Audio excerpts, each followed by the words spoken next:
নামাজের পরে কমপক্ষে 5 ওয়াক্ত নামাজের পরে 33 বার সুবহানাল্লাহ, 33 বার আলহামদুলিল্লাহ, 34 বার আল্লাহু আকবার। আল্লাহ নবী বলেন, কোন মানুষ যদি 5 ওয়াক্ত নামাজের পরে 33 বার পড়ে সুবহানাল্লাহ, 33 বার পড়ে আলহামদুলিল্লাহ, 34 বার পড়ে আল্লাহু আকবার, রাসূল বলেন গুফরাত খাতায়াহু, তার গুনাহগুলোকে মুছি দিবেন, ওয়ালাউ কাসুরাত, গুনাহ যত বেশি হোক না কেন। ইসলাম কমপ্লিট কোড অফ লাইফ, ইসলাম পরিপূর্ণ এক জীবন ব্যবস্থা। এটা কমাবার কোনো সুযোগ নেই, বাড়াবার কোনো সুযোগ নেই। কি বলেন, কি বলছি বলেন? কমাবার সুযোগ নেই। এটা আমার নিজের মন মতো কিছু বলার সুযোগ কি নাই। আল্লাহ আমাদেরকে পরিপূর্ণ দিন বুঝা মানা সহজ দেন। এখন বলবেন হুজুর পরিপূর্ণ দিন বুঝবো কোথায়? পরিপূর্ণ দিন বুঝায় 3 জায়গায়। 1 নম্বরে বাংলাদেশে আলহামদুলিল্লাহ মাদ্রাসাগুলোতে, 2 নম্বরে তাবলীগ জামাতে, 3 নম্বরে হক্কানি রব্বানি আল্লাহওয়ালাদের দরবারে। বাস্তব না বাস্তব? কয় জায়গা বলেন? 1 নম্বর কি, 2 নম্বর কি? তাবলীগ জামাত। ওহাবি এই যে ওহাবি বলা, এটা ষড়যন্ত্রের অংশ। গালি দেওয়া ষড়যন্ত্রের অংশ। এই যে আমরা 2 ঘন্টা কথা বললাম, মাওলানা জুনায়েদ কাসেমি অনেক সুন্দর করে কথা বলেছেন। আপনাদেরই সন্তান, লাকসামেরই কি কৃতি সন্তান, সারা বাংলাদেশে ওয়াজ করে বসে। আচ্ছা মাওলানা জুনায়েদ কাসেমি, আচ্ছা আমরা কাউকে গালি দিছি? কথায় কথায় গালি দেয় না বলেন? আল্লাহ রাসূল বলেন সিবাবুল মুসলিমি ফুসুকুন, মুসলমানকে গালি দেওয়া কবিরা গুনাহ। মুসলমানকে গালি দেওয়া কি? আচ্ছা কথায় কথায় কাফের, শুধু কাফের কাফের কাফের। ও ছিদ্রওয়ালা টুপি ফিনছে কেন? কাফের। লুঙ্গি ফিনতে ওয়াজ করছে কাফের। যার গোডাউনে যা আছে তার শোরুমে কিন্তু তা। বুঝেন নাই? তো গোডাউনে যদি কুফরিতে ভরা থাকে, শোরুমে শুধু কাফের কাফের কাফের। মুসলমানকে কাফের বলার কোনো সুযোগ নাই বলেন? যদি 69 দিক থাকে কুফরির, 1 দিক থাকে ইমানের, তাকে কাফের বলার সুযোগ নেই। কোন নির্দিষ্ট কাফেরকে, যেমন একটা নির্দিষ্ট কাফের, তাকে নির্দিষ্ট করে কাফের বলার সুযোগ নেই। আর সেখানে তুমি যাকে তাকে শুধু কাফের কি, অর্থাৎ কি এদের গোডাউনে কি পাওয়া যায়? কুফরি।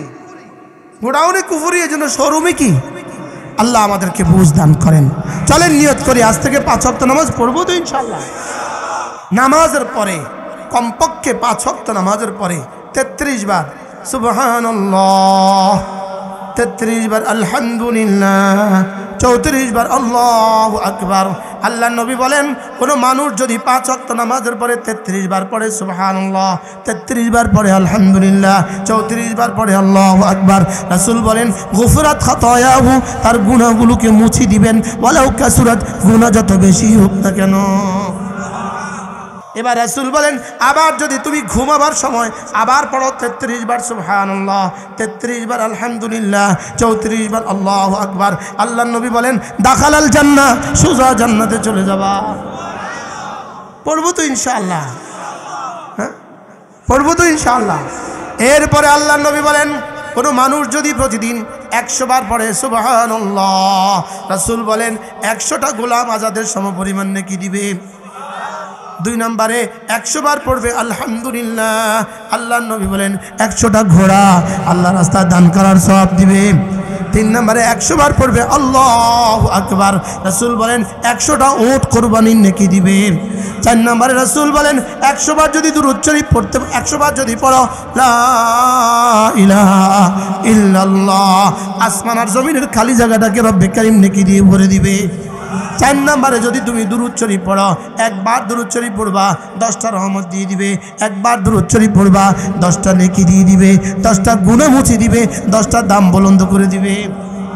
কয়টা গেল? 5টা। এরপর আল্লাহর নবী বলেন বেশি বেশি করে পড়বা আস্তাগফিরুল্লাহ আস্তাগফিরুল্লাহ আস্তাগফিরুল্লাহ আস্তাগফিরুল্লাহ আস্তাগফিরুল্লাহ ওয়া আতুবু ইলাইহি আস্তাগফিরুল্লাহ ওয়া আতুবু ইলাইহি। এগুলোকে আমরা একসাথে বলি 6 তাসবিহ। সুবহানাল্লাহ 100 বার, আলহামদুলিল্লাহ 100 বার, আল্লাহু আকবার 100 বার, লা ইলাহা ইল্লাল্লাহ 100 বার, যে কোনো একটা দুরূদ শরীফ 100 বার, ইস্তিগফার 100 বার করব তো। 6 তাসবিহ 6 তাসবিহ 6 তাসবিহ সবক দিয়েছেন মোদের নবী। এটা কোন তরিকার সবক? আমি যে এতক্ষণ আপনাকে ওয়াজ করলাম, এগুলো কোন তরিকার ওয়াজ? সরাসরি রাসূলের তরিকার ওয়াজ। সুবহানাল্লাহ বলে না? এগুলো কোন দেশের ওয়াজ? সরাসরি মদিনার ওয়াজ। কোন দেশের ওয়াজ বলেন? একটা পয়েন্ট বুঝাইতে কইবেন যে এই পয়েন্টটা মদিনার নবীর খেলাফ হয়েছে। আলহামদুলিল্লাহ বলেন। 100 বার সুবহানাল্লাহ তাসবিহ পড়িলে 100 গোলাম আজাদের সওয়াব মিলিবে। 100 বার আলহামদুলিল্লাহ তাসবিহ পড়িলে 100 ঘোড়া দানের সওয়াব মিলিবে। 100 বার আল্লাহু আকবার তাসবিহ পড়িলে 100 কোরবানির সওয়াব মিলিবে। 100 বার লা ইলাহা ইল্লাল্লাহ পাঠ করিলে আল্লাহু আকবার 100 বার জিকির করলে লা ইলাহা ইল্লাল্লাহ নেকি দ্বারা ভরে দিবে আসমান জমিন খালি জায়গা। 100 বার নবীর উপর দরুদ পড়িলে হাসরেতে নবীজির পাশে থাকিবে। হাসরেতে নবীজির পাশে থাকিবে। 100 বার আস্তাগফিরুল্লাহ পাঠ করিলে অতীতের সকল গুনাহ ক্ষমা হইবে।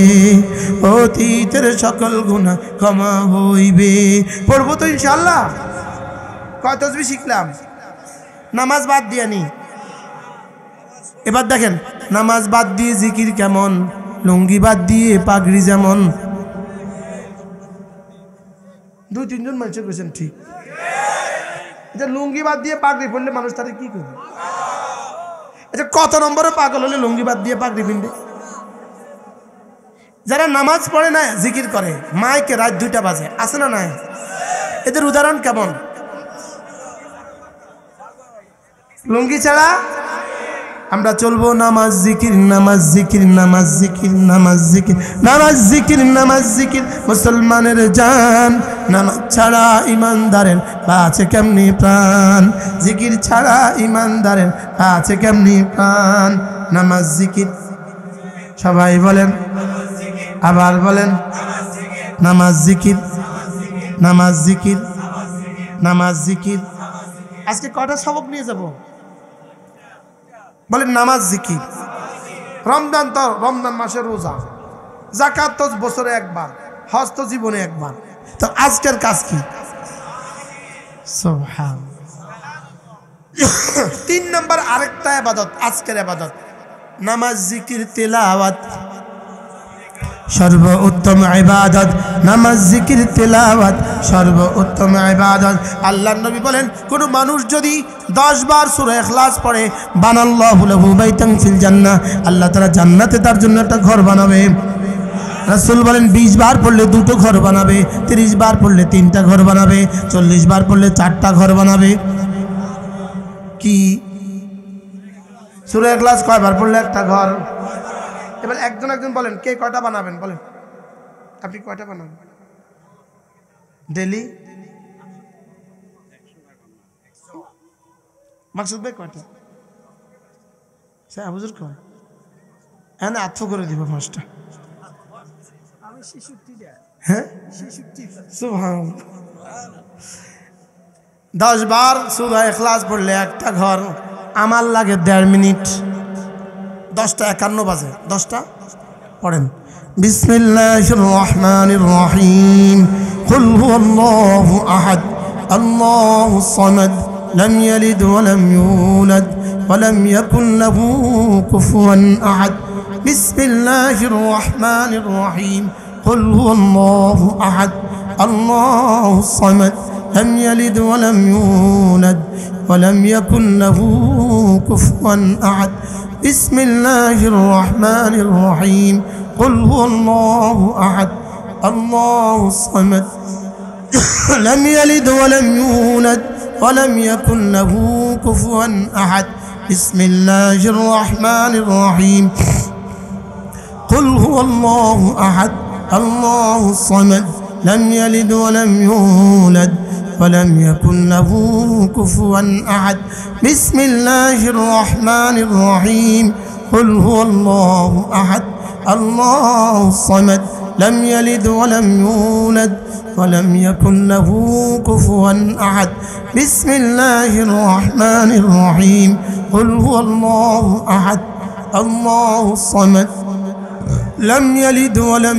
يولد ولم يكن له كفوا أحد بسم الله الرحمن الرحيم قل هو الله أحد الله الصمد لم يلد ولم يولد ولم يكن له كفوا أحد بسم الله الرحمن الرحيم قل هو الله أحد الله الصمد لم يلد ولم يولد ولم يكن له كفوا أحد بسم الله الرحمن الرحيم قل هو الله أحد الله الصمد لم يلد ولم يولد ولم يكن له كفوا أحد بسم الله الرحمن الرحيم قل هو الله أحد الله الصمد لم يلد ولم يولد ولم يكن له كفوا أحد 10টা 51 শুরু করছি এখন 53 কয় মিনিট 53 না আরো রয়ে গেছে 2 মিনিটে একবারই 2 মিনিটে একবারই কয় মিনিটে একবারই আচ্ছা কোথায় আচ্ছা এত সহজ কেন করলেন বলেন দুনিয়া বোঝা সহজ করা কঠিন আখিরাত বোঝা কঠিন করা সহজ يعلمون ظاهرا من الحياة الدنيا وهم عن الآخرة هم غافلون আল্লাহ তাআলা বলেন এরা দুনিয়া বড় ভালো বুঝে দুনিয়া কি পরিমাণ বুঝা বুঝি আমরা হ্যাঁ ছেলেটাকে ইতালি পাঠিয়ে দিতে পারো বেড়া পার কিন্তু পাঠায়া চাও না কি গ্রিসের রাস্তায় মরিও যেতে পারে লাশও আসতে পারে পারে না তাহলে দুনিয়া বুঝা কি সহজ আখিরাত বুঝা কঠিন করা সহজ দুনিয়া এখন জান্নাতে একটা বাড়ি বানাইতে কয় মিনিট লাগছে আচ্ছা পৃথিবীর কত কত ক্ষমতার মালিক হলে 2 মিনিটে দুনিয়াতে একতলা একটা বাড়ি হবে হ্যাঁ 2 দিনে হবে 2 মাসেও তো হওয়া সম্ভব আর 2 মিনিটে জান্নাতে এক বাড়ি প্রতিদিন যদি 10টা করে বাড়ি বানান তো কেমন হবে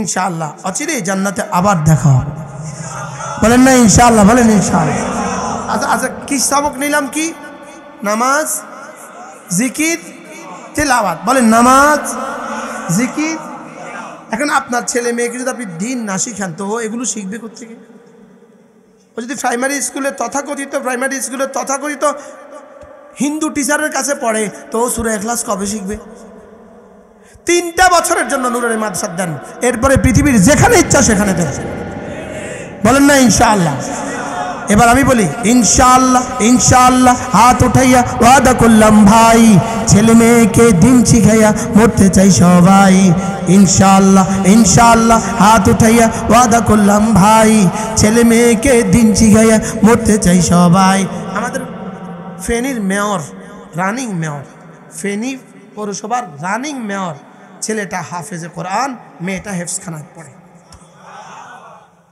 উনি বললেন যে হুজুর আমি ভেবে দেখছি আমার মওতের পরে আমার কি কি থাকবে আমি ভেবে দেখছি